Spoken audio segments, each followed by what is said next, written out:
look at replace design images. That menu item brings up all the images that are used in the design. The first step is to determine the size of the image that you want to replace, because you can only replace an image with an image of the exact same size. So view the full size image, brings up a pop-up, right click, open image in new tab, and it will show you the size of the image, 1350 pixels wide by 550 pixels high. You can also use a photo program or a file manager to determine the size. Okay, there's another button here. You can also download the image if you want to edit it.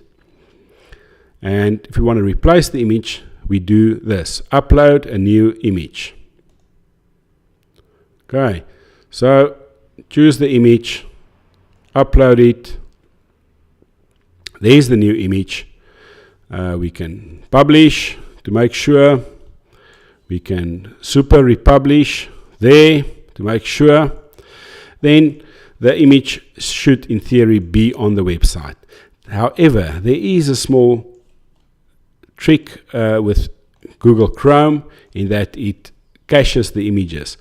The best bet is to use a second browser to see if the image has been replaced. So I'm going to open Safari and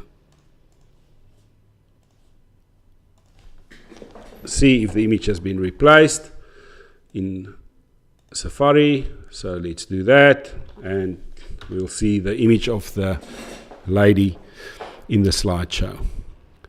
Okay, there is the image. So yeah, that is how you replace an image. Thank you.